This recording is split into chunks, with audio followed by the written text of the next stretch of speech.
So my name is Mark Garry, and the title of this show is Songs in the Soil. And essentially, the show looks at the place where landscape and song kind of exist, culturally and kind of historically. And it's a multidimensional show in that it engages lots of media and lots of positions, basically, but all that kind of feed into this idea of landscape and song. I suppose where the earth acts as kind of resonant vehicle, culturally and socially, and each element engages with that. Some more overtly than others, and some very subtle, I suppose. So there's a work that's downstairs, a new film work called Unlock Shul. It uses the structure of a Greek tragedy in 5 sections, and it's narrated by 2 horses, 2 black horses, that are shot over a summertime. And it's the 5 sections are sonically narrated by song, basically. And so it's shot half in English and a half in cant or degammon, and it basically speaks about the relationship between travellers and modernism in Ireland, Irish travellers and modernism in Ireland, and essentially how the state treated those people and continues to treat those people. So I suppose it's a kind of poetic observation of that kind of social situation.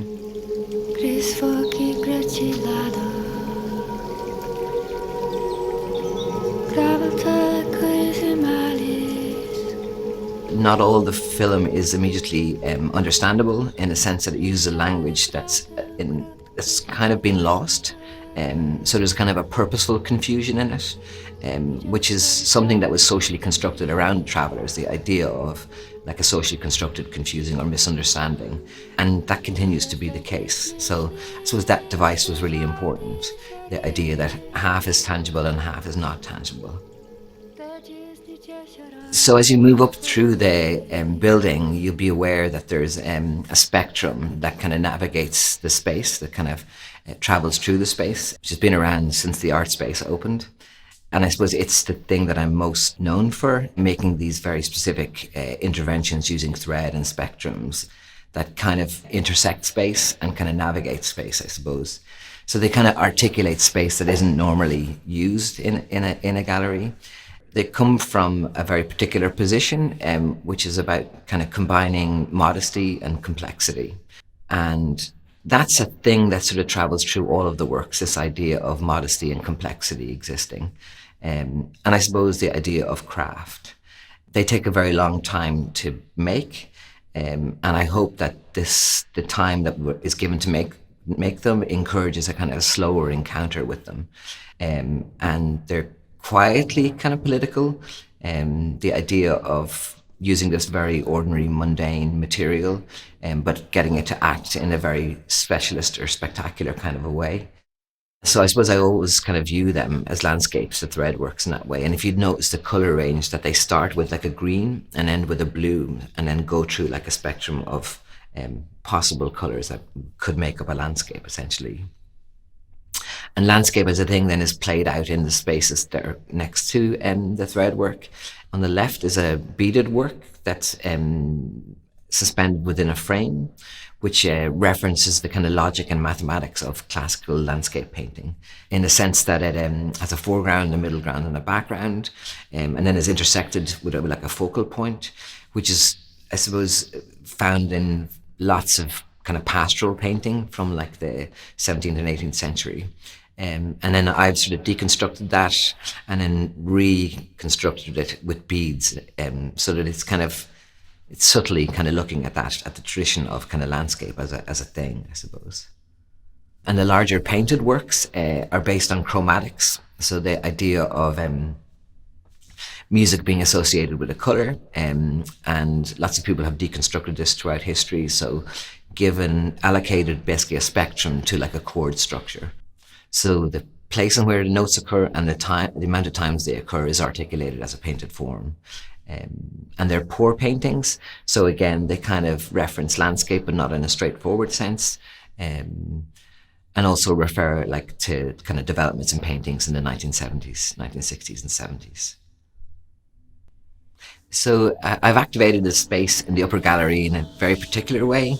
There's pictorial elements that reference landscape in certain ways, and I've kind of built a landscape in the sense that I've put 450 pieces of ceramics that contain flowers, flowers that will dry over the duration of the exhibition. And it's gypsophilia, which is also known as baby's breath. And I really like this idea of like botanical naming and the idea of something, a plant containing a breath or referencing breath, and the idea of all of these breaths occurring in the space. So that the space kind of breathes through these plants, which also kind of references song, the idea of voice basically and breathing. And then there's also a 6-hour soundtrack for that space, which is predominantly made up with field recordings of birdsong, which intermittently has sonic interventions that are quite diverse in terms of how they're approached. But all sort of the starting point of all of them comes from some form of ritual spirituality, I suppose. Some from an organized religious sense, and some more obscure, I suppose, or not as obvious. So they're usually recorded in places of ritual, and then I've broken them down to their essence and rebuilt them as works, basically. Some very grand and some very subtle again. So that work also kind of activates that space.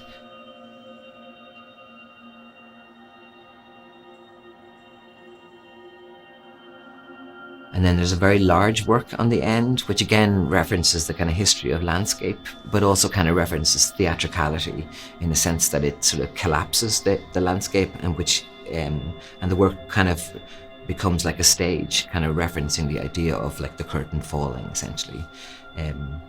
So again, brings in this kind of subtle reference of like virtuosity or singing or the song, basically. So the idea of both those things kind of combining.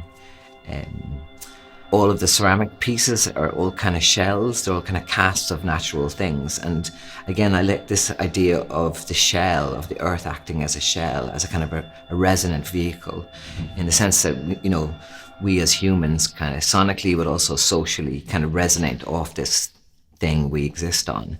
And that there's this direct correlation between the idea of what a landscape is as a social space and then how song functions as a cultural entity.